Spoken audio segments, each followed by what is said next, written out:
Então vamos agora ao segundo tópico da nossa apresentação, da nossa aula, Fundamentos e Interfaces da Educação Online, né? Como eu disse inicialmente, existem vários fundamentos, várias interfaces para produzirmos currículos online, né? Eu vou citar algumas que eu considero fundamentais. Então, antes de criarmos um desenho didático propriamente dito, né, seguindo aqueles passos que não são lineares, inclusive, né, seguindo aqueles passos que a gente fala no material, no texto base, né, do nosso curso, eu destaco aqui para vocês, e vocês podem conferir, um mapa que temos com o título do slide, alguns fundamentos. Então, observem que eu trago potencialidades das tecnologias digitais em rede, que na verdade não são potenciais, que emergem com o digital, mas se reconfiguram a partir do digital, né? Então vamos lá. Apresento para vocês 3 fundamentos que eu considero importantes, né? Infelizmente esquecidos por muitos projetos de educação online, alguns profissionais, inclusive, que atuam nas práticas de educação à distância e de educação online, profissionalmente, não conhecem esses fundamentos, não sabem debater sobre eles e, por isso, não incorporam essas bases teóricas em seus conteúdos, no desenho didático propriamente dito, inclusive na forma como concebem a docência online e a mediação online. Então, falar de interatividade, né? Eu não vou me delongar muito por este fundamento, até porque, pelo desenho curricular, vários professores vão falar, né, neste fundamento. Vocês terão a oportunidade de conhecerem o professor Marco Silva, que é referência sobre a noção de interatividade nas práticas educacionais. Mas eu vou falar um pouco e rapidamente o que vem a ser a interatividade na educação online.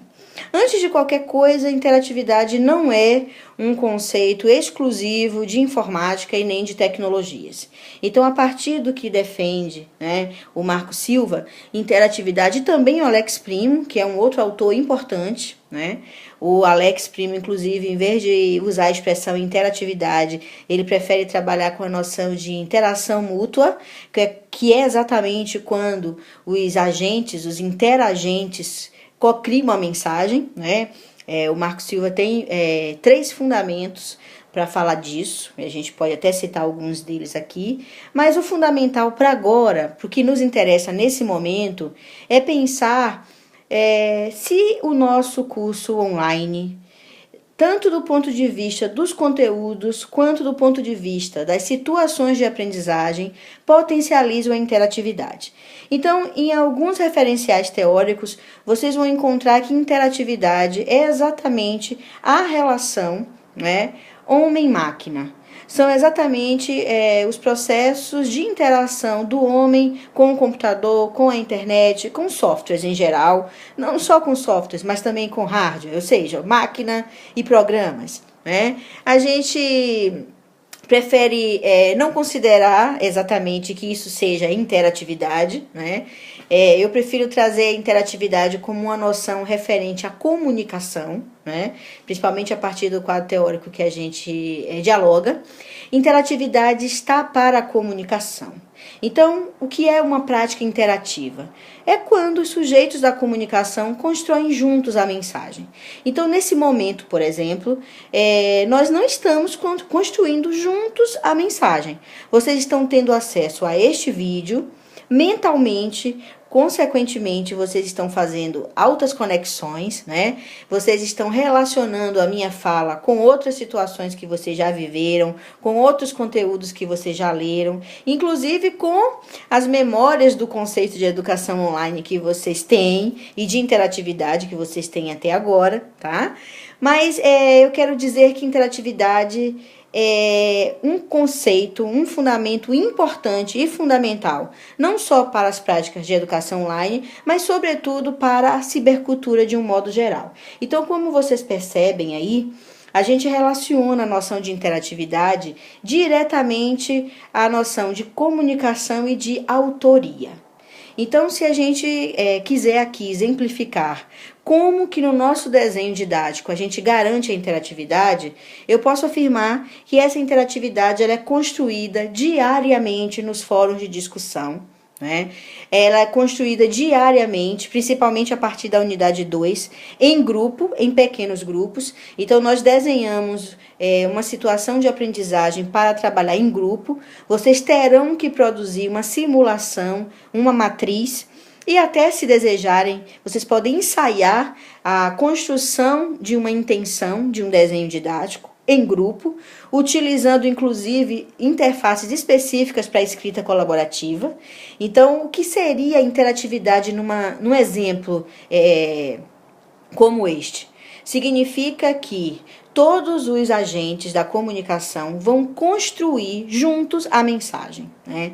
Então, um primeiro colega propõe um exemplo de matriz, o outro vai e cocria, sugerindo novos suportes, uma outra pessoa entra e pode discordar e pode, inclusive, te retirar esse conteúdo, propor outro, e em processo de negociação de sentidos, vocês vão construir juntos o desafio, né, proposto. Isso é interatividade. Interatividade é quando você vai na sala de aula e discorda de um colega, né, e propõe uma nova situação.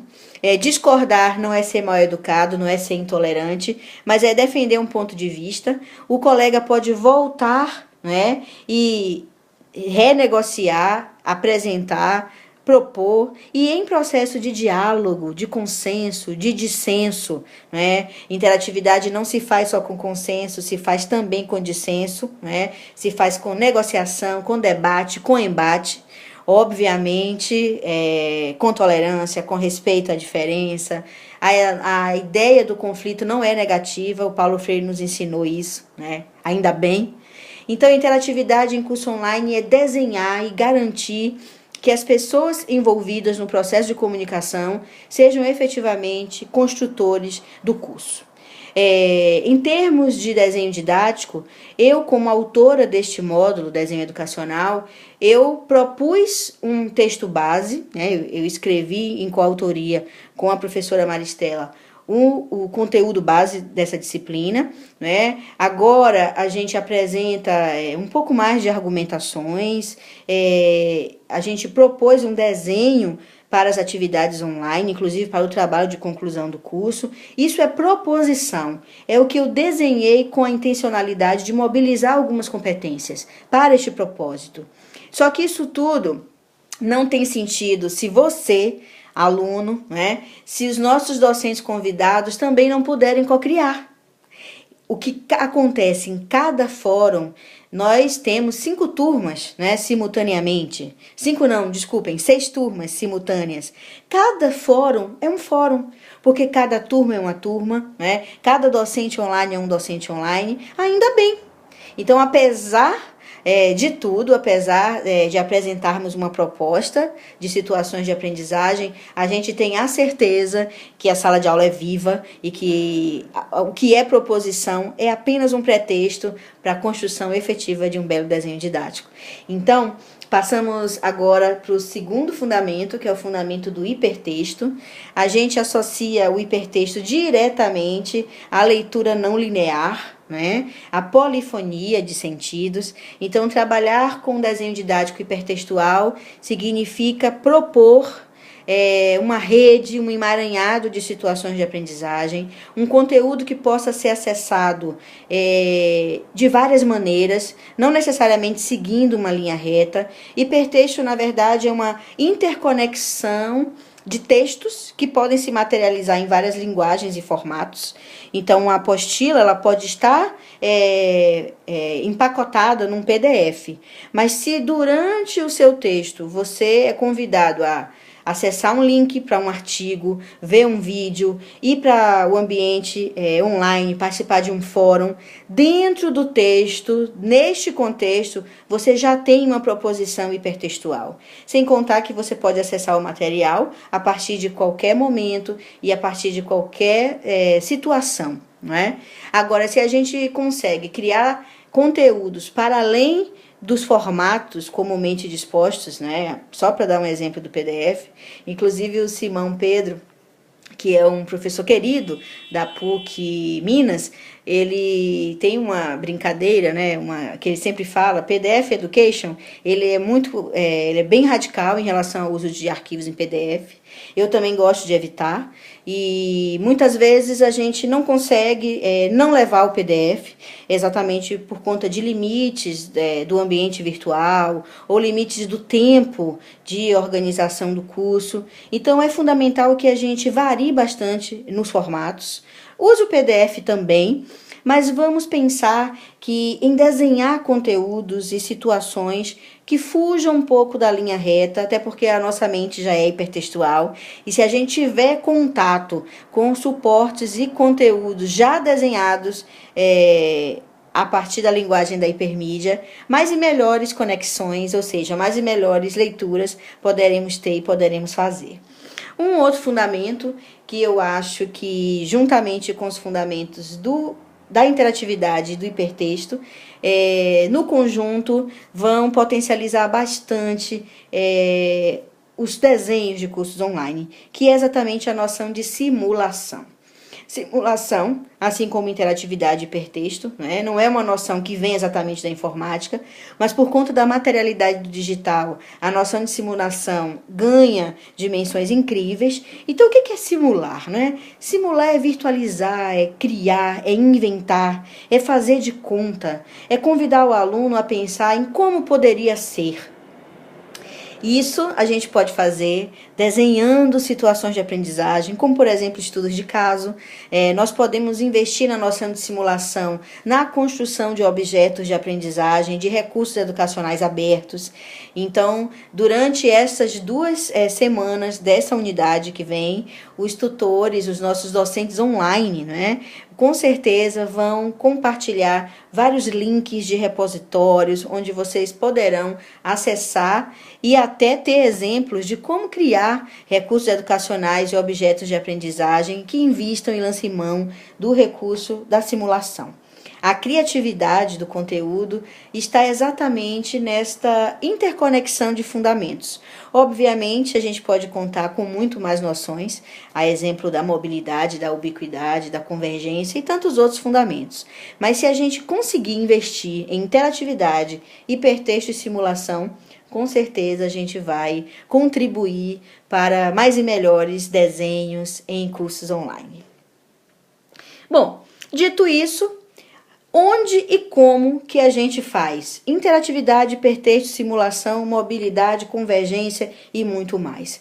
Interfaces. A gente precisa, ao desenhar cursos online, ao pensar em currículos online, a gente precisa lançar mão de interfaces. Em primeiro lugar, interface não é ferramenta. Tá? É muito comum na literatura de informática na educação à distância e até educação online aparecer a palavra ferramenta. Ferramenta é a extensão do músculo, né? A gente não pode chamar computador e internet de ferramentas, né? Eu gosto muito da noção utilizada pela professora Maria Tereza Freitas, que vai dizer que computador e internet são instrumentos culturais de aprendizagem. A Maria Tereza vai no Vygotsky, né, pegar a noção de instrumento, onde ela vai dizer que o computador consegue reunir os 3 elementos mediadores, né, trazidos pelo Vygotsky, que são o instrumento propriamente dito, né, pessoas mais experientes e a linguagem, os signos. O computador realmente consegue reunir tudo isso. Então, por que chamá-lo de ferramentas? Mas, no contexto de uma sala de aula online, interface é um canal de comunicação que liga uma interface, uma face com a outra. Então, num fórum de discussão, por exemplo, você dialoga com o seu colega ou com o seu professor a partir de que lugar? De uma ferramenta? Não, de uma interface. A interface do fórum de discussão. Então, no próximo slide, né, no slide que a gente apresenta algumas interfaces, eu quero compartilhar com vocês alguns conceitos e algumas noções fundamentais. Antes mesmo da gente contar com as tais plataformas para educação à distância, ou AVAs, ambientes virtuais de aprendizagem, a gente já fazia educação online antes disso, né? Eu me orgulho muito de falar sobre esse tema, inclusive eu